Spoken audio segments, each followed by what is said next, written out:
안녕하십니까? 안녕하세요. 반갑습니다. 포스트 코로나 시대를 맞이하여 우리에게 건강하고 유익한 건강 정보를 실시간 라이브 방송으로 여러분들한테 전달해 드리고자 경희의료원과 공무원연금공단이 힘을 합쳤습니다. 오늘 그 6번째 콜라보 방송을 시작하고자 합니다.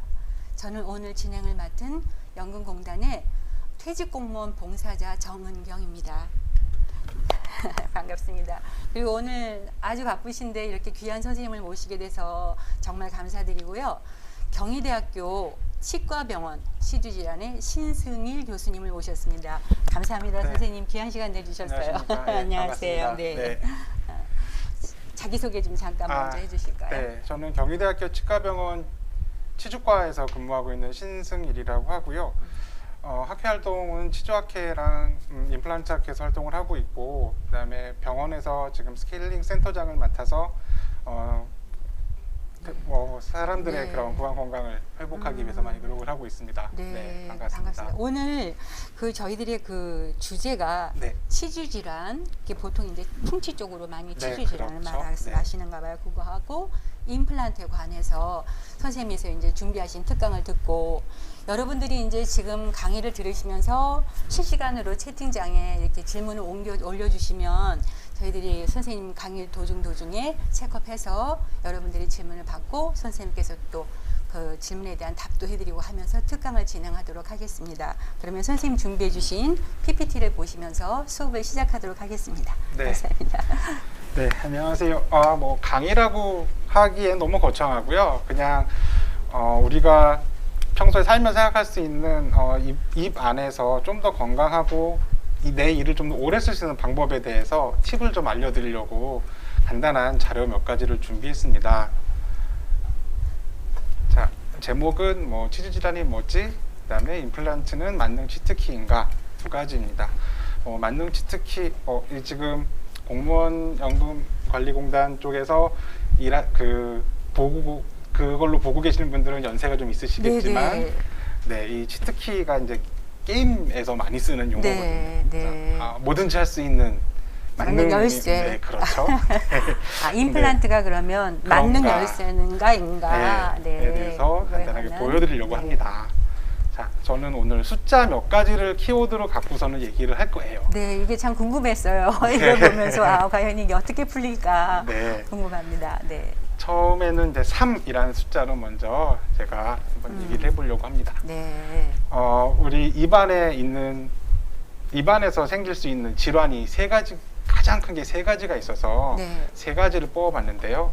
그 세 가지가 치아 우식증, 우리가 흔히 말하는 충치라고 하는 거고요.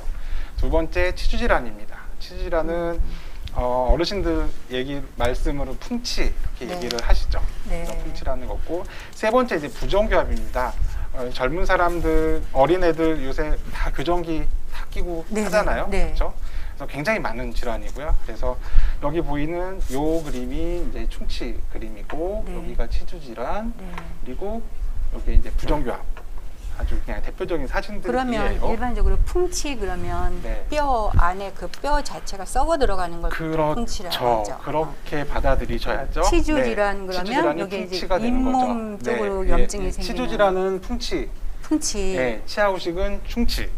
네, 이렇게 생각하면 되고, 사실 용어가 그게 우리가 그냥 일반적으로 쓰는 말이기는 하지만 사실 과학적인 용어는 아니고요. 그래서 그냥 여기 제가 써놓은 말이 이제 공식적인 용어입니다. 이런 식으로 얘기를 하고요. 하지만 이해하기 쉬우려면 충치, 풍치 얘기하면 다 서로 알아들으니까 그렇게 하는 거죠. 그래서 3에 대한 숫자는 3대 구강질환의 하나가 치주 질환이다 라는 거. 그러면 부정교합도 질환이네요. 그렇죠. 이건 타고날 때 어렸을 때 자리를 잡으면서 해부학적으로 처음에 발생학적으로 타고날 때부터 그렇게 유전적으로 된 거기 때문에 타고난 질환이 되는 거죠. 그러니까 우리가 이제 뻐드렁니라고 하는 거는 이렇게 유전된다고 그러잖아요. 앞니가 이렇게 뻐드렁니. 그것도 질환에 들어가는 거네요. 이거 때문에 심각하게 장애를 유발할 수도 있어서요. 근데 저는 이쪽 전공이 아니니까 자세히 설명드리긴 좀 어렵고 그렇습니다. 그래서 3이라는 숫자는 이렇게 풀 수 있고요. 다음은 89입니다. 89. 이 89가 참 굉장히 충격적인 숫자였습니다. 네. 예. 최근에 저희 이제 코로나 때문에 굉장히 우리 힘들어 하잖아요. 네. 힘든데, 몇 달 전에, 그 치과 쪽 그 잡지 중에 굉장히 유명한 잡지가 있는데, 그 잡지에 유럽과 남미 쪽에서 코로나 관련해서 통계를 갖고 치주 질환이 어떤 영향을 주는지에 대해서 발표한 논문이 있었어요. 네, 그 논문을 보면, 여기 보면, 네. 사망 가능성이 89%가 증가한다고 합니다. 네. 건강하지 않은 잇몸을 갖고 있는 사람이 있으면... 코로나 감염되면 합병증이 커지고 사망 가능성이 높아집니다. 그럼 잇몸에 건강하지 않은 거기를 타고 세균이 들어가고 코로나균이 들어갈 수 있다는 말씀이신 거예요? 어차피 치주염이라는 거는 염증 반응이기 때문에 더 가속화시키고 면역 체계에 혼란을 가져오기 때문에 굉장히 위험할 수 있다는 보고고요. 우리나라에서는 이런 자료를 구하기가 사실 어렵습니다. 그렇죠. 왜냐하면 환자 자체가 많지가 않아서요. 통계를 내도 관련이 있나? 이렇게 나오지만 유럽이나 남미 쪽에서는 숫자가 너무 많았었기 때문에 조사를 해봤더니 이렇게 높은 숫자가 그러면 이거는 2020년에 코로나 발병하고 난 다음에 이게 집계가 나오는 거네요? 그래서 한 두세 달 전에 거의 한 달 반 전에 나온 아주 최신 정보입니다. 최신 정보예요. 사망 가능성이 89%다. 건강한 잇몸을 가져야 되는 것이. 네, 그뿐만이 아니라 사실 치질환은 우리가 전신질환하고도 굉장히 많이 연관이 되어 있고요. 우리나라에서 그 건강보험관리공단, 그다음에 심사평가원에서 나왔던 자료들을 갖고 보면은 이런 것들이 그 생활 습관과 관련되는 여러 가지 병들하고도 다 관련이 되어 있고요. 특히 만성 폐쇄성 폐질환, 우리가 COPD라고 하면 더 쉽게 알아들을 수 있겠지만 그런 분들이 칫솔질을 잘하고 이런 것만으로도 굉장히 그 환자 숫자가 줄어들 수 있다라는 보고가 있었습니다. 그런 통계이기 때문에 뭐 논란의 여지는 있을 수 있겠지만 어쨌든 사용을 하면 사용할수록 훨씬 더 좋은 결과가 나온다라는 거. 이거 두 가지가 좀 중요한 얘기인 것 같습니다. 이거를 이제 선생님 주신 그 PPT를 보면서 잠깐 궁금한 게 있었는데 그러면 치주 질환 이쪽에 세균이 들어가서 폐 쪽으로도 호흡기 쪽으로도 세균이 직접적으로 들어가는 확률은 적습니다. 적고 염증 반응이나 이런 것들이 결국은 몸은 염증 반응이기 때문에 보면 안 좋은 거 다 관련돼 있어요. 설탕 섭취하고 알코올 섭취, 흡연 이게 전부 다 이런 것들 관련이 있는 거고 이게 다 치주 질환 때문에 더 악화될 수도 있다는 거죠.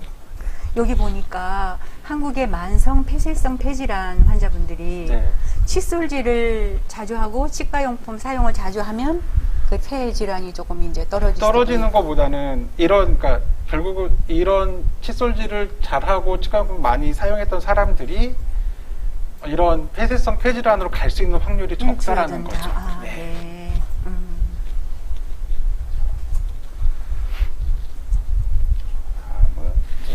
다음 1 나왔습니다. 본격적인 얘기를 하려고 시작을 했는데요. 1, 왜 1이냐면요. 자, 이게 2017년에 심평원 자료인데요. 여기 보면 외래 다빈도 상병 중에 감기가 1등이고요. 치은염, 치질환이 2등이었습니다. 그런데 들어간 비용을 보면요. 훨씬 더 많아요. 그러네요. 그런데 이게 2018년 통계고요. 2019년 통계거든요. 2020년 통계는 아직 안 나왔는데 2018년까지는 2등이었는데 1등으로 올라왔네요. 가장 많습니다. 가장 많은 질환이고 돈도 가장 많이 쓰이고 있습니다. 그러니까 얼마나 나쁜 병이에요. 대부분의 사람들이 걸리고 대부분이 이 병 때문에 치과를 오고 돈도 많이 들고 국가적으로 손실이고 가정적으로도 그러네요. 진짜 돈이 많이 들어서. 근데 밑에 보면 치아 우식도 4등까지 올라와 있고요. 그러니까 그럼 이거랑 이거랑 합치게 되면 더 월등하게 높아지겠네요. 저런. 그래서 들어가는 비용은 아까 보신 것처럼 이렇게 많이 들어가요. 그래서 그 2019년 통계로 봤을 때 이런 식 환자 수가 1,600만 명이 넘는 환자가 다녀갔고 이 병으로 그다음에 이것 때문에 진짜 이렇게 큰 돈이 쓰여졌습니다. 그 감기랑 거의 비슷하게 하지만 그래도 꽤 많죠. 네. 우리는 흔히 감기를 그렇죠. 달고 맞아요. 산다라고 네, 얘기하는데 달고 산다. 잇몸병도 달고 사는 병이 되는 거죠. 그렇죠. 그렇죠. 네. 이게 제일 중요한 얘기였습니다. 이게 그래서 일입니다. 네, 네. 치주질환이. 네. 그래서 이 일에 대한 얘기를 조금 더 진행을 할게요. 네.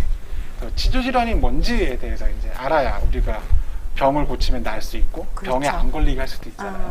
네. 아주 그냥 간단하게 말하면 치주질환, 말 그대로 치아 주위 조직에 염증이 생긴 겁니다. 치아 주위 조직이란 잇몸하고요. 그다음에 네. 치아를 잡아주고 있는 뼈, 우리가 네. 치조골이라고 얘기하는데 그게 파괴되는 병이다. 30대 이후에 이를 잃어버리게 되는 가장 큰 원인이 됩니다. 네. 이렇게 건강한 상태로 이를 평생 쓰는 게 네네. 모든 사람의 네. 모복 중에 하나라고 하잖아요. 그렇죠. 네. 네, 이런 사람들이 아주 많지는 않습니다. 네. 네. 그래서 그러면 이 말이 너무 어려워서 네. 그림에서 이게 무언지를 좀 설명을 좀 드리고 넘어갈게요. 네. 그러니까 이쪽이 위턱이고요, 네. 아래턱이고 그 위 턱뼈에 이들이 이렇게 박혀 있고요, 아래 턱뼈에도 이렇게 이들이 박혀 있습니다. 큰 어금니는 사랑니 포함해서 이렇게 3개가 있고 네. 작은 어금니 2개, 송곳니, 그다음에 앞니가 작은 거, 큰 거에서 4개. 네 개씩 아래 위아래 28개 네. 치아가 있고요. 치아를 다시 톡 썰어서 이렇게 잘라서 보면 네. 우리가 맨 바깥질에 사기질 혹은 범랑질이라는 층이 있습니다. 하얀 부분. 네. 그리고 그 안에 살짝 노랗게 보이는 부분이 있는데 여기를 네. 우리가 사가질이라고 하고요. 네. 사가질 바깥쪽에 이제 뿌리 쪽에는 네. 이렇게 백악질이라고 시멘트질이라고 해서요. 네, 여기 하얀 네, 부분이네요. 하얀 선이 이렇게 네. 있습니다. 네. 그리고 요 치아를 둘러싸고 있는 뼈가 이렇게 있거든요. 얘는 이 아래 턱뼈나 위 턱뼈하고는 조금 구성이 달라요. 그래서 얘는 치조골, 이를 싸고 있는 뼈라고 뼈. 특별한 이름을 붙여놨습니다. 그런데 요 백악질하고요, 여기 네, 그다음에 백악질하고 네, 요 치조골하고 그 사이에? 연결하는 끈이 있어요. 아, 그게 인대네요. 이게 치주인대입니다. 치주인대. 네. 요 끈에 의해서 매달려 있는 거고 염증이 시작되는 거는 요 끈이 망가지면서부터 시작이 되는 치주인대가요, 거예요. 끈이요. 네. 처음에는 요 치은이라는 잇몸 살에서부터 네, 시작을 잇몸에서. 하지만 이게 점점 밑으로 내려가면서 내려가면. 요게 염증을 일으키고 얘가 파괴되면 이게 파괴되면서 뼈가 더 없어지고 그럼 염증이 이제 잇몸서부터 치주인대랑 치조골 사이로 네. 이렇게 먹어 들어가는 네, 거네요. 그렇죠. 네. 네. 되게 복잡해요. 이 하나에도. 네, 맞습니다. 네. 그래서 우리가 치주라고 하는 거는 치아 치자에 주의 주자를 써요. 그래서 네. 치아를 둘러싸고 있는 둘러싸고 있는 조직이라서 모든 조직. 이를 둘러싸고 있는 조직 4가지를 우리가 치주 조직이라고 합니다. 네. 치은, 치은, 바깥에 있는 껍질이에요. 잇몸. 네, 그다음에 그 안에 있는 뼈, 치조골, 뼈. 그다음에 치아에 붙어 있는 백악질, 백악질, 백악질과 또 치조골을 연결하는 치주인대. 치주인대. 이렇게 4가지가 네. 이제 치주 조직이 치주 되고 조직. 얘네들이 망가지는 거를 우리가 치주병, 치주질환이라 치주질환 이렇게 합니다. 얘기를 합니다. 네. 네. 그래서 원인이 뭔지를 알아야겠잖아요. 원인은 제일 큰 거는 치태입니다. 플라크라고 하는데요. 이게 이제 세균 덩어리예요. 네. 세균막이고 얘네들 때문에 주로 치주질환이 생기는 거고요. 그러면 선생님 이제 쉽게 네. 제가 이제 그 공부를 하다가 네. 생각한 건데 우리가 이렇게 보통 살다 보면 때 밀으러 가면 때가 나오잖아요. 네. 그런 때 같은 거라고 치태를 생각해도 되나? 좀 때라고 생각을 해도 되는데 성분이 조금 다른 성분은 게 다르고. 그러니까 이해하기에는 그게 훨씬 쉬워요. 네네. 우리가 때를 붙이고 사는데 그렇죠. 병균이 많은 때가 붙어 있는 거죠. 몸에. 병균이 많은 때가 네. 붙어 있는 거. 근데 그 때를 밀면 그러면 이제 깨끗해지잖아요. 그렇죠. 예. 네. 그렇게 생각하시면 그렇게. 훨씬 더 편하죠. 플라그를 걷어내는 게 걷어내는 게 스케일링해서 아주 칫솔질로 할수 있어요. 칫솔질로 할 수 있어요. 그렇죠. 아, 그러니까 요거는, 치석이 네. 되면 스케일링하고. 네, 치석이 되면 떨어지지가 않아요. 네. 네, 그래서 여기는 이제 우리가 칫솔질로 네, 해결할 수가 칫솔질로. 있고요. 이거는 이제 그 치아 주변에서 생길 수 있는 것들이에요. 치태, 네. 세균 덩어리, 그다음에 치석, 치석. 세균이 딱딱하게 굳어서 된 거, 그다음에 부정경, 그러니까 네네, 치아의 알아요. 위치가 좋지가 않으면 칫솔질하기가 어렵고 네. 그쪽에 음식물도 많이 끼게 되고 세균도 많이 꼬이고 이렇거든요. 그다음에 입을 벌리고 주무시는 네. 분들도 네. 생길 수가 있고요. 그다음에 전신적인 문제들도 있어요. 영양결핍. 요새는 영양결핍이 많지는 않으니까 그렇죠. 과다가 네. 오히려 문제죠. 네, 당뇨라든지 백혈병 같은 질환, 특히 당뇨는 큰 영향을 주고요. 당뇨의 합병증 중에 치주 질환이 들어가거든요. 네. 그러니까 당뇨가 걸리면 뭐 시력도 좀 안 좋아진다. 그렇죠. 뭐 그 뼈가 여러 가지 괴상하다. 그것들 중에 한 가지가 이제 치주 치주 질환으로 질환이에요. 올 수도 있다. 그다음에 뭐 후천성 면역이 떨어지니까 당연히 네, 네. 문제가 생길 수 있겠죠. 전신적인 그다음에 담배, 스트레스 담배. 이런 것들이 있고요. 네. 이렇습니다. 영화 그러면 혹시 위험 요소로서는 가장 큰 게 담배예요. 담배예요. 그럼 담배를 태우게 되면 담배에 있는 그 니코틴이나 뭐 이런 게 네, 그것도 그렇고 그다음에 그 걸련이라고 하죠. 열로 네. 하는 그거는 걸련. 네, 열 때문에도 자극이 가서 손상 갈 수도 있고 그다음에 씹는 담배 씹는 네. 그런 것들은 이제 끈적끈적하고 진이 나오기 때문에 씹어서 네. 이 안에 남아 네. 있으니까. 그다음에 니코틴 자체가 네. 염증을 조금 더 유발할 수 있고 그리고 이제 네. 유전적인 요인들도 있는데 사실 이건 크지는 않아요. 네. 크지는 않지만 관련되어 있는 몇몇 가지 특이한 치주 질환들이 있어서요. 네. 보통 우리가 어머님들 오셔서 우리 엄마도 이가 이가 안 좋아서 그런 나도 거 안 있었어요. 좋아. 네, 맞아. 거짓말이고요. 거짓말인가요? 거짓말이고요. 그다음에 믿었었는데. 또 하나는 내가 너를 낳느라고 내가 이가 나빠져서 그것도 거짓말입니다. 뼈가 상했다. 네. 선생님 그럼 이 인종은 네. 백인 흑인 중에 더 튼튼한 이거는 이제 우리가 일반적으로 얘기하는 네. 뭐 풍치나 이런 치주 질환은 아니고요. 그 치주란 중에 아주 어린 나이에 굉장히 빠르게 몇몇 치아만 망가지는 잇몸병이 네. 있어요. 네. 그런 병을 갖고 있는 사람들이 이제 가족력이나 인종적인 차이가 조금 있고요. 흑인의 어린 여자애들한테서 좀 많아요. 많이 나타나는 경우들이 있고, 물론 우리나라도 없지는 않아요. 꽤 그렇지. 많고요. 근데 처음에는 이렇게 국소적으로 문제가 생기기 시작했지만, 이게 점점 진행을 하다 보면, 네. 나중에는 얘가 원래 유전적으로 나빴었나 아니면 나중에 환경적인 문제로 더 나빠졌나 이렇게 구별하기가 좀 어려운 경우들이 많습니다. 네. 유전적인 요인도 네. 있다. 유전적인 요인이라고 많이들 생각하지만 사실은 얘가 미치는 영향은 임팩트는 좀 크지는 작고. 않습니다. 네. 제일 중요한 거는 국소적인 원인과 그렇죠. 네, 이게 제일 중요해요. 자기가 처리를 잘 해야 되는 거죠. 내가 할 수 있는 거는 얘네들밖에 없죠. 그러네요. 네, 진짜. 그렇죠. 네. 치주 질환의 원인. 네. 자, 이게 이제 세균막이에요. 네. 치태 여기 보면 뭐 좀 붙어 있죠. 네. 현미경을 통해서 보면 이렇게 보여요. 네. 이렇게 보이고. 세균이네요. 네, 그죠? 세균 덩어리입니다. 세균 덩어리. 네.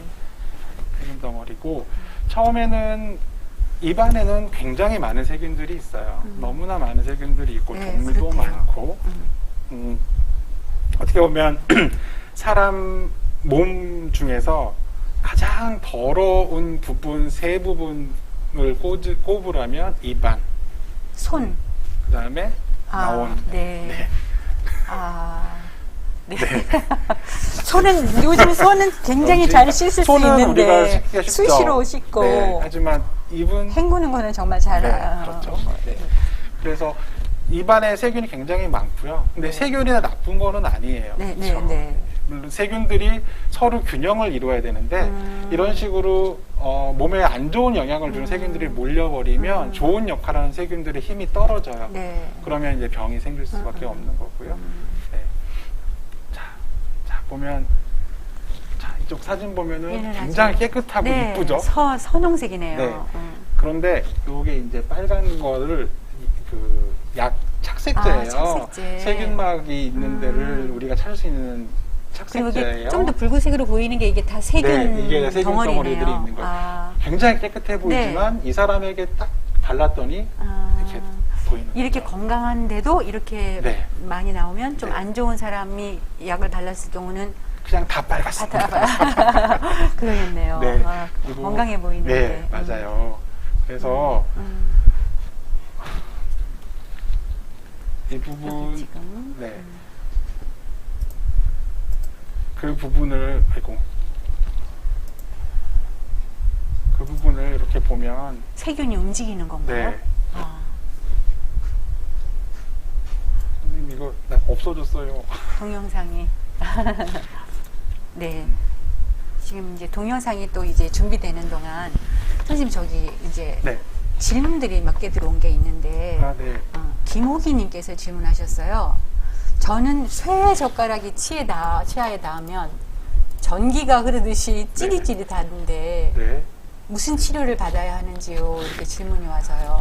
쇠 젓가락과 나무 네. 젓가락과 뭐가 좀 다를까요? 아, 네, 그럼요. 다르죠. 아, 달라요? 네. 아. 왜냐하면 저분이 저 씹을 때 찌릿한 느낌을 갖는 치아가 네. 어떤 치아인지 정확히 모르겠어요. 근데 아마 자기인지 뇌인지 아니면 거기에 뭐 금속으로 시술을 수복이 되어 받은, 있던지 모르겠어요. 그런데 만약에 금속으로 되어 있다거나 그러면 이제 우리가 갈바닉 전류열에서 입 안에는 항상 침이라는 네. 액체가 네. 있고요. 액체는 결국은 전기를 전달해 통할 줄 수 수 있고 있어요. 금속과 금속 사이에서는 전이차가 생기기 전기가 때문에 흘러서. 예, 전류가 흐를 수가 있어요. 그것 네. 때문에 찌릿찌릿한 건데 막을 수 있는 방법은 없어요. 막을 수 있는 방법이 없어요. 예, 그러면 그 문제가 있는 그 치아를 다시 좀 어떻게 네. 치료를 한다거나 근데 어쨌든 금속으로 수복을 하게 되면 또 똑같은 그럴 수 있다. 대부분 금이고 우리가 쇠젓가락은 철이고요. 네. 예, 그러다 보니까 하는 거고 예, 그냥 저거는 우리가 전류가 흐르기 때문에 어쩔 수 없고 전류가. 사람마다 그게 예민한 사람이 있고 덜 예민한 사람들이 있고 네. 우리가 흔히 입안에서 쇠맛이 난다라고 얘기를 네. 하는 게 다 그 전류차 때문에 쇠맛이 나는 거거든요. 전류가 흐르기 때문에. 네. 네. 그 다음 이제 질문 또 하나 더 받고 네. 넘어가겠습니다. 안녕하세요. 양치 후에 윗니가 시린데 네. 양치 후 윗니가 시린데 질환. 네. 일단 시린 통증이 있는 거는 느낌이 있는 거는 네. 질환인 거죠. 시리다는 게 그냥 아까 말씀하신 통증의 네. 일종이잖아요. 그렇죠. 우리가 아프다고 다 병은 아니죠. 누가 이렇게 때려서 아플 찰싹 수도 아팠는데 있고. 그게 병은 아니잖아요. 네, 네. 근데 우리가 이렇게 때리면 하고서는 하고? 그 다음에 가만히 있으면 안 아파요. 안 아프잖아요. 응. 근데 만약에 저러고서는 금방 괜찮아지면은 그냥 정상적인 괜찮고. 거죠. 네. 그러니까 저게 계속 통증으로 오래 지속이 되거나 그러면 이제 병원 와서 병원에 정확하게 가서. 검사를 좀 더 하셔야죠. 네. 선생님 이거 지금 동영상이 이제 네, 움직일 것 같으니까 한번. 네. 돌아가기 있는데 아까 세균이 부분에서 움직이는 거. 네. 그 네. 빨간색 부분을 긁어서 이렇게 현미경에 얹어 보면요. 이렇게 움직이는 애들이 있어요. 네, 그러네요. 네, 이렇게 긴 애들도 있고요. 죄송한데 이 종류가 세균 종류가 얼마큼 많다 그러셨죠? 너무 너무 너무 많습니다. 네. 종류로 따지면은 진짜 너무 많고요. 네. 그다음에 요새 이제 그 미생물을 검출하는 기법들이 좀 예전이랑 많이 달라졌어요. 좀 더 자세하고 많이 덩어리째 이제 찾는 기술들이 발전했기 때문에 여태까지 우리가 한 종류라고 생각했었던 애들도 여러 종류로 막 지금 네. 나눠지고 있거든요. 그래서 숫자도 많이 있고, 근데 이렇게 운동을 많이 하는 애들이 별로 좋은 애들은 아니에요. 네. 동그랗고 가만히 있는 애들은 착한 애들이 많아요. 근데 좀 길고 꼬물락꼬물락거리는 애들은 악성, 나쁜 애들. 나쁜 애들이고 그다음에 특히 이렇게 근데 이게 긴 애 있어요. 빨리빨리 움직이는 애들이 있어요. 네. 이렇게 빨리 가는 애들. 네. 이런 맞아. 애들은 진짜 나쁜 애들입니다. 쫓아가기도 어느 정도 빨리 그러네요. 움직이죠. 네. 얘가 나쁘네요. 네. 가장 운동을 활발하게 하는 애들이 가장 안 좋은 영향을 주는 애들이고요. 그냥 세균이 이렇게 덩어리처럼 있다고 생각을 하는, 이게 움직이고만 있을 거라 생각하는데 얘네들이 그 치태라고 말하는 그거는 이 세균들이 살고 있는 세상이에요. 자기들의 세상. 네. 딱 그 부위마다도 네. 다 세균들의 종류가 조금씩 다르고요. 그 안에서 자기들끼리 세상을 만들어 살고 있는 거예요. 네. 그러니까 정말 많은 네, 소우주들이 치아 주변에 붙어 있는 거죠. 동영상 항상 이 세균 박멸하는 게 제일 네. 급선무네요. 그렇죠. 치주질환 네. 예방하는 거에서. 그래서 제가 지금 네. 이거는 지저분해서 빨리 멈추고요. 17번 네. 가볼까요? 자, 다음은 치석입니다. 네.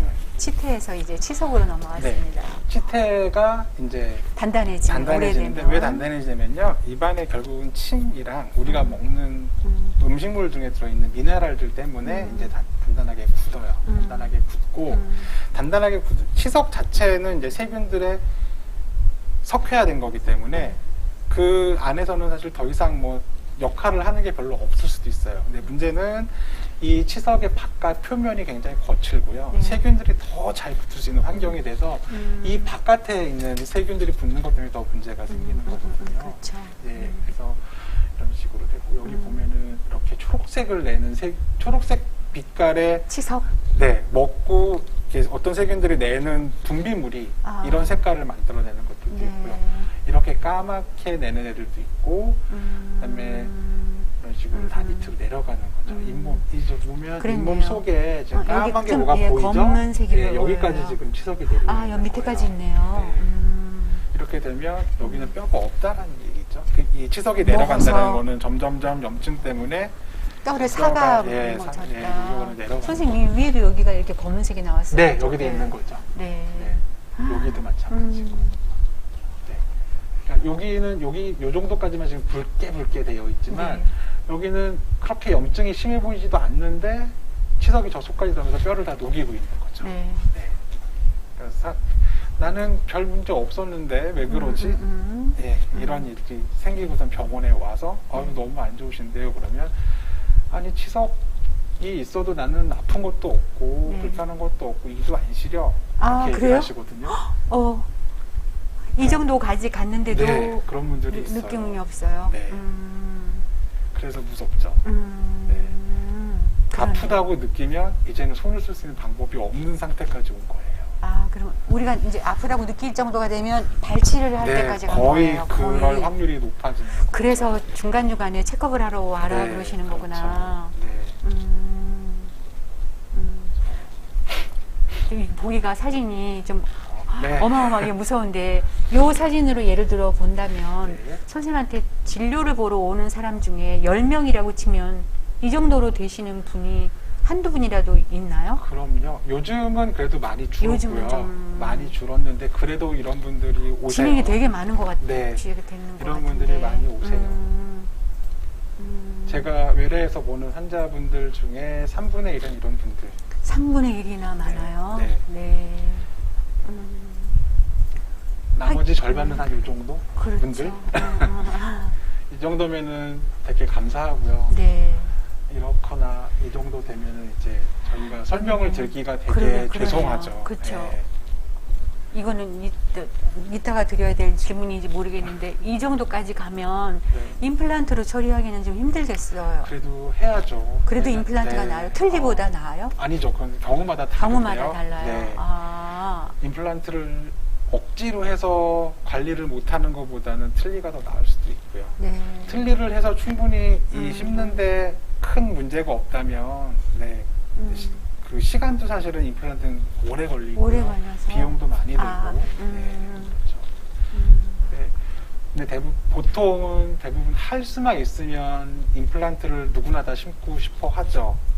뺐다 뺐다 하는 게 보기 흉하다고 그렇죠. 생각을 하시니까. 너무 할머니 되니까. 네. 그런데 어떤 분들은 진짜 하고 싶어도 못 하시는 분들이 있어요. 네. 네. 그런 분들은 어쩔 수 없이 이제 틀니를 하시라고 설득을 하는데 네, 쉽지는 않아요. 네.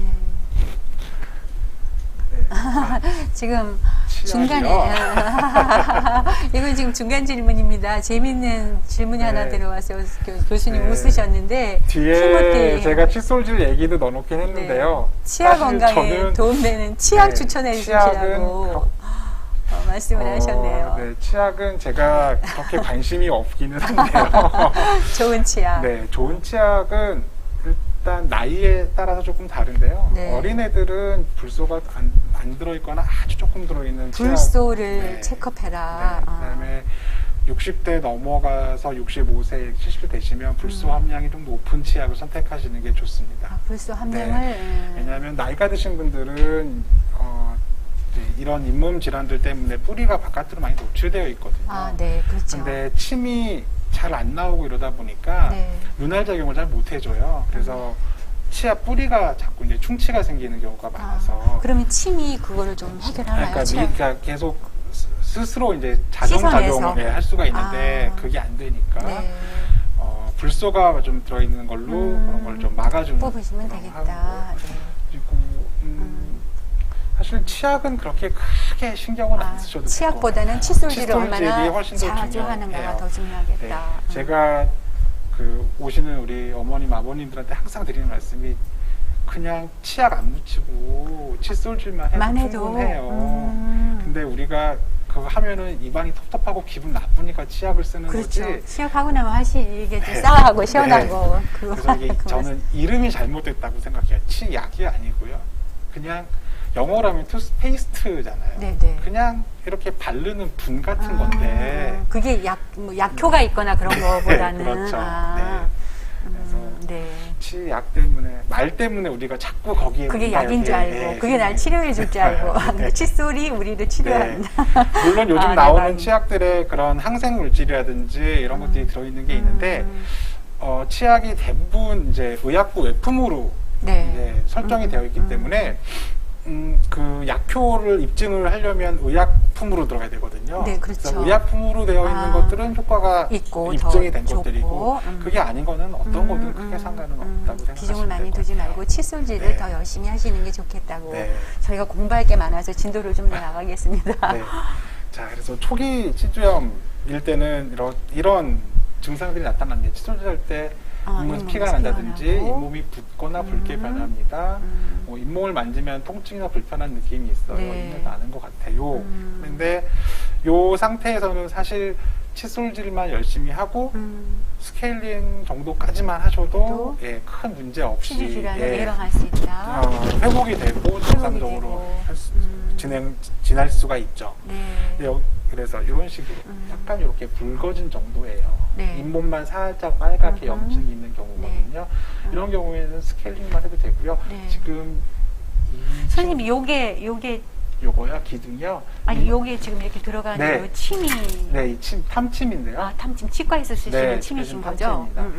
그래서 잇몸을 싸고 있는 뼈가 얼마나 내려갔는지 그 잇몸이 얼마나 위로 부어올라 왔는지를 측정하는 기구예요. 네, 그래서 이 까만 선이 여기가 선이 다르네요. 깊이 들어가면 깊이 들어갈수록 안 좋아지는 1도, 거죠. 2도, 3도, 4도 이렇게 네, 그렇게 생각하면 되죠. 얼마나 많이 들어갔나. 이게 3mm, 5mm, 7mm 이렇게 되는데요. 네.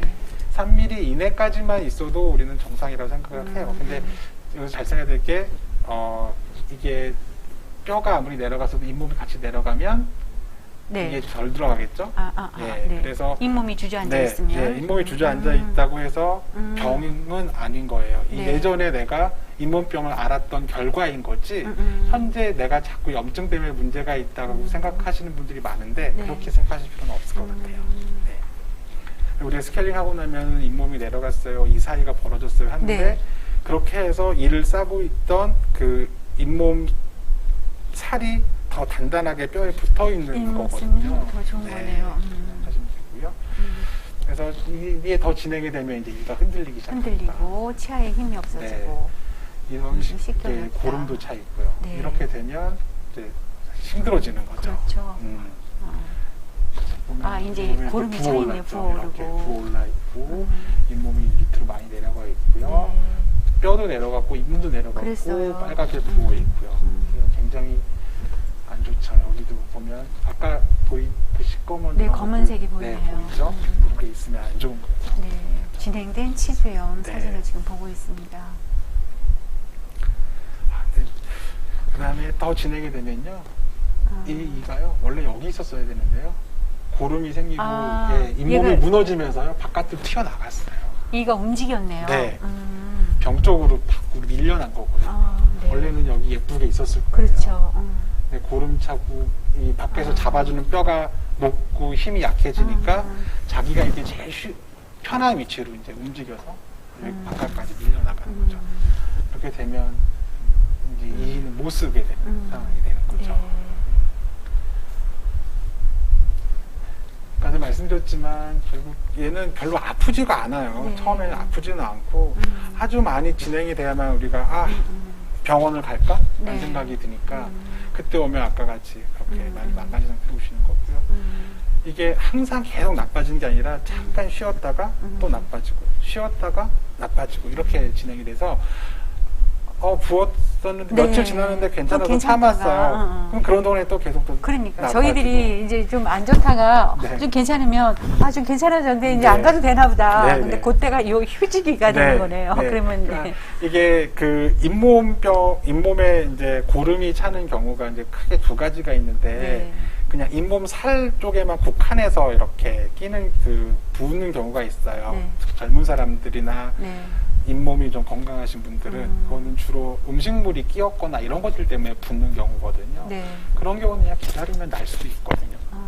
그런데 음. 진짜 진행이 되고 있는 치주염 같은 경우에는 그렇게 고름이 차고 가라앉을 때마다 밑에 있는 뼈가 계속 없어지는 거예요. 그렇죠. 네. 그래서 건강하게 겉에선 건강해 보여도 안에 치주골의 보면 파괴가 밑에서 안에서 일어날 수 있으니까 네. 불편한 게 있으면 치과를 가깝게 오다가 이제 이거 준비하면서 보니까 치주 질환 이렇게 쳤더니 네. 송혜 선생님이 뜨는 거예요. 아, 네. 근데 송혜 선생님이 뜨는데 거기 송혜 선생님은 한 달에 한 번 가시다가 어떨 때는 한 달에 2번, 3번도 가실 수 있다. 네, 너무 많이. 저희는 건강하게 가도 1년에 2번 네. 스케일링 하면 정말 잘한다고 네, 그러는데 야 이거 1년에 2번도 많은 게 아니구나 스케일링 하러 가깝게 가야겠다 하는 생각을 잠시 했었어요. 공부하면서. 네. 그다음에 그래서 이게 정상은 아까 말씀하신 네, 이 당신. 기둥이 요만큼 들어가고요. 진행이 되면 조금 들어가죠. 네. 네, 여기 보면 살짝 뼈가 없어졌어요. 요만큼 살짝 네. 없어졌는데 요거 제거하고 나면은 요거는 회복될 수 있는 확률이 높아요.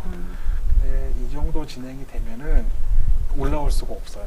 네, 그러니까 여기서 이제 잇몸 치료하게 되면 잇몸 선이 여기까지로 이렇게 내려가게 되거든요. 아주 치료가 잘 되면. 잇몸을 잘라내시는 건가요? 아니요, 그냥 긁어내기만 긁어내도. 해도 이걸 긁어내고 아. 이 안에 걸 소파만 해내도 잇몸이 단단해지고요. 그게 그래도 안 될 경우에 이제 잇몸을 잘라내면서 네. 수술을 할 수도 있죠. 그다음에 많이 진행이 많이 됐네요. 진행되면 네. 이때는 무조건 수술을 해야 되고 아니면 수술도 못하고 그냥 그 본 스스로 낫는 거에 대해서 기다려야 되는 그런 경우가 생기는 거죠. 네. 이렇게 진행이 됐었을 때도 스스로 나아질 수도 있어요? 더 이상 수술하는. 더 이상 나빠지지 않는 더 이상 거죠. 나빠지지 네. 않게. 네. 그래서 치료할 수 있는 방법은 이렇게 크게 보면 아까 말씀드린 스케일링, 그다음에 우리가 말하는 잇몸 치료. 네, 잇몸 치료를 한다고 하는 네. 게 있고요. 그다음에 수술이 있고요. 잇몸 수술. 그다음에 발치. 마지막에 이제 네. 발치가 되는 이를 거죠. 빼는 것도 치료법이거든요. 그렇죠. 네. 그런데 내 이를 계속 쓰고 싶다라는 욕망 때문에 선뜻 이제 어려워요. 네, 어려워하시는 분들이 될 수 있으면 내 거를 살려달라. 네. 그런데 쓸 수 없는 일을 계속 갖고 있는 거는 진짜 주변에 더 안 좋은 영향을 주기 때문에 빨리 가장 문제가 되는 거를 제거하고 네. 잘 쓸 수 있는 거를 더 오래 쓸 수 있도록 관리를 하는 게 네. 훨씬 더 중요합니다. 발치를 하면 어떻게 해야 되느냐? 이런 식으로 임플란트를 심는 경우들이 있어요. 임플란트 심어서 잘 쓸 수 있거든요. 그러면 여기 지금 이렇게 하얗게 된 애들이 다 임플란트가 된 임플란트죠. 건가요? 네. 얘는 좀 작아 보이는데 얘도 임플란트 임플란트인가요? 아니고요. 얘는 이를 씌운 거, 신경치료해서 신경치료해서. 기둥을 세워서 씌운 거예요. 이쪽도 마찬가지고요. 네. 이분이 연세가 꽤 많이 네. 드셨고요. 지금도 계속 음. 넉 달마다 오고 계시는데 네. 제가 이분 너무 관리를 잘하셔서 6개월마다 한 번씩만 오시죠 해도 네. 본인이 아. 안 된다고 보시는 분입니다. 그래도 선생님한테는 우등생처럼 왔다 갔다 잘 네. 하시는 네, 건강한 근데 환자. 이렇게 임플란트를 심어 놓으면 평생 잘 쓰는 분들도 있지만 네. 이게 계속 쓸 수 있는 건 아니고요. 치아랑 똑같다고 생각하시면 돼요. 엄마 아빠가 나한테 물려주신 이도 내가 관리가 잘 안 돼서 이를 뺐는데 사람이 만들어주고 또 치과 의사가 만들어준 것 같고 평생을 내가 그냥 방치하면 잘 수 있을까? 그렇지는 않거든요. 네. 정말 부단히 관리를 잘 하셔야 됩니다. 그래서 이런 식으로 잇몸 주변에 염증이 생기는 뼈는 멀쩡하지만 잇몸 주변에 이렇게 피가 날 수도 있고요. 임플란트 네. 주변에서 네. 이렇게 부어 올라가고 사진을 찍어봤더니 뼈가 이런 식으로 없어져 있는 경우들도 있고요. 네. 그다음에 이런 식으로 여기는 많이 잇몸도 없어졌네요. 내려가고 뼈도 썩고요. 네. 이런 경우도 있고요.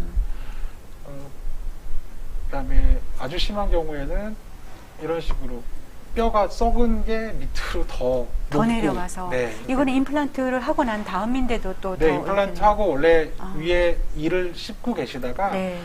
너무 불편하다서 위에 머리를 벗겨내고서는 아. 밑에 한번 본 거예요. 네. 그랬더니 이런 식으로 없어져서요. 그럼 재수술도 네, 가능하신가요? 그래서 결국 이렇게 아. 열어봤더니 이래서 뽑았죠. 이렇게 뽑고 이런 식으로 돼 있고요. 네. 또 더 아주 흔한 경우는 아니지만 이렇게 멀쩡히 쓰고 있던 임플란트인데요. 네. 갑자기 부러져요. 아. 부러지는 경우도 있고. 네. 이게 부러지면 너무 어렵습니다. 빼기도 어렵고요. 왜냐하면 이게 염증이 아니라 멀쩡하던 임플란트가 부러진 거기 때문에 네. 빼려면 주변에 그 외상을 너무 많이 주면서 제거를 해야 되고, 그럼 잇몸을 이렇게 갈라서 네, 들어가야 뼈 되나요? 잇몸 째고 뼈도 많이 뜯어내야 됩니다. 뜯어내야 되고. 네, 그래서 이런 식으로 뼈랑 같이 뜯어내야 되거든요. 네. 물론 이렇게 다시 심을 수는 있지만 아, 그래도 이거는 너무 수술 아깝- 이렇게 네. 꺼내서 수술 네. 다시 하신 거구나. 네, 아. 너무 힘들죠.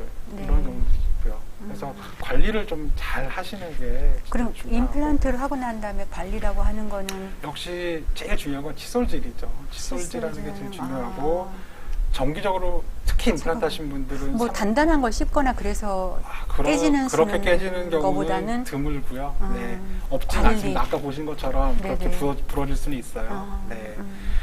우리나라 사람들이 오징어 좋아해서 그것도 조금 부드러워. 임플란트가 위아래로 이렇게 씹는 힘은 그렇죠. 굉장히 강한데요. 맷돌처럼 갈리는 힘에는 굉장히 약합니다. 아, 네. 우리가 오징어를 씹으려면 이렇게 네. 눌러야 되기 때문에 그렇죠. 밑줄처럼 가는 걸로 네. 조심해라. 그래서 그 오래 쓰는 임플란트, 오래 쓰는 내 일을 위해서는 네. 칫솔질이 제일 중요하고요. 칫솔질. 그 다음에는 3, 4개월마다 치과를 오시는 게 정기적인 치과 방문. 네.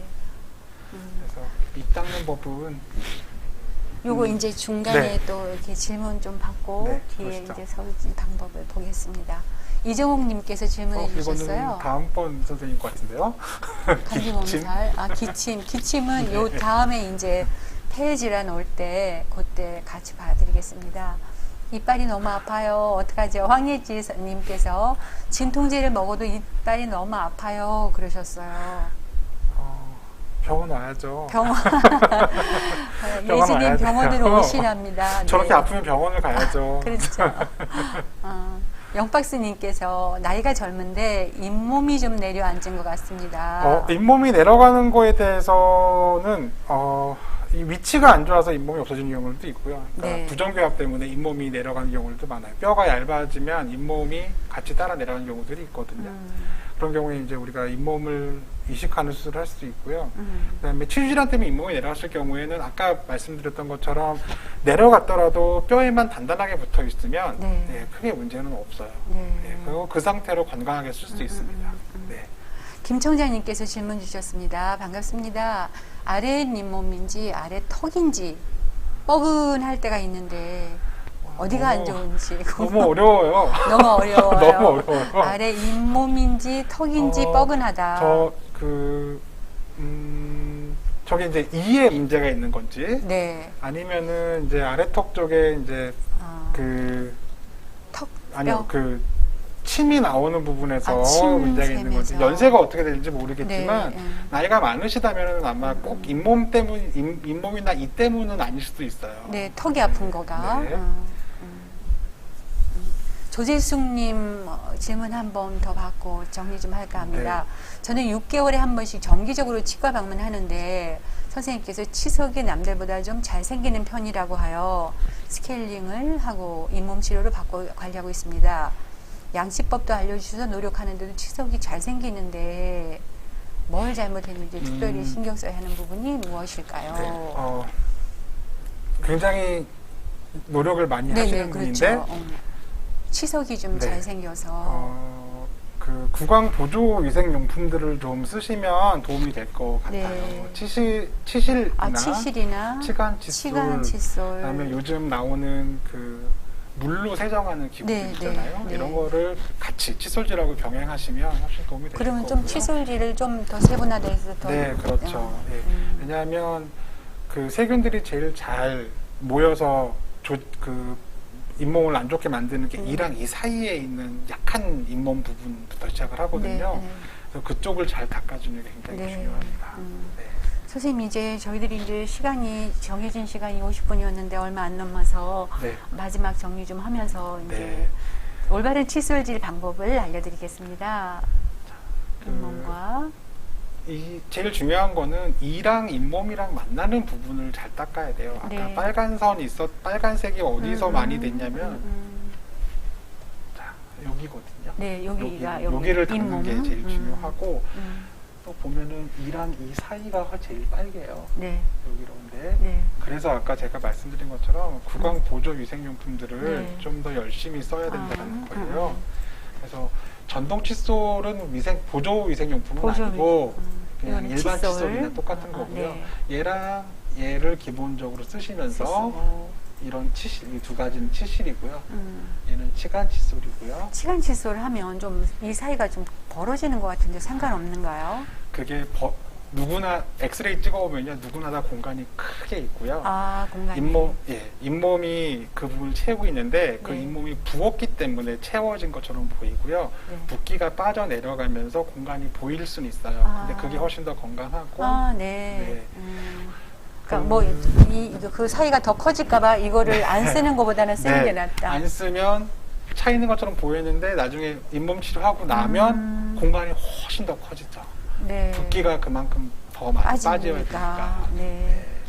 그래서 이런 것들을 꼭 쓰시는 게 제일 중요하고 재발 가능성이 너무 높아요. 네, 치주 질환이. 네.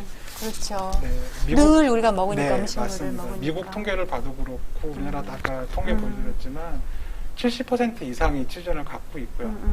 사람들의 그렇기 때문에 감기보다 더 흔한 질병이고 네. 병원을 좀 자주 오셔서 네. 체크하셔야 되고 스케일링을 여러 번 하시는 것에 대해서 너무 두려워하실 필요는 없고요. 네. 정기적으로 병원을 와야 되는 이유에 대해서 좀 설명을 간단하게 보여드릴게요. 비슷한 상황의 분들이 두 분이 오셨고요. 네. 비슷한 처치를 했어요. 네. 근데 한 분은 잘 안 오세요. 아, 오자할 이분이 때 잘 안 오시는 분이고요. 네. 아. 이분은 잘 오시는 분이에요. 오. 네. 그런데 이분은 요거 하나만 조금 좀 안 좋아지셨고요. 똑같은 분을 15년을 지켜봤더니 네. 위에 분은 저렇게 다 망가진 상태로 오셨고 이분은 아. 전혀 문제 없이 계속 잘 쓰고 계시거든요. 네. 이건 봐도 3, 4개월마다 계속 병원을 오셔서 그 스케일링도 하고 관리를 받고 엑스레이도 찍어보고 이런 게 얼마나 중요한지는 이것만 봐도 너무 잘 알 수가 있고요. 네. 324 네, 오늘의 마지막, 이제 네, 마지막 324입니다. 결론 부분에 해당하는 거겠습니다. 네. 3분 이상 칫솔질 하는 거. 3분 이상 3 칫솔질. 1년에 2번 이상 스케일링 하는 거. 1년에 2번 이상 스케일링 오시랍니다. 네. 산을 사이사이, 잇몸 사가. 사이사이를 잘 닦자. 324고요. 네. 이렇게 해서 저희가 3월 24일을 잇몸의 날이라고 해서 국가 지정 기념일입니다. 그래요? 네. 네. 3월 24일마다 저희 행사를 하고요. 네. 그러면 잇몸 건강 네, 캠페인 잇몸 같은 건강을 거네요. 위해서 잇몸 캠페인을 건강. 많이 하죠. 예. 그래서 324는 오늘 결론인데요. 3분 이상, 그다음에 1년에 2번 이상, 2번 이상, 그다음에 사이사이에 열심히 닦자. 닦자. 324. 네. 네.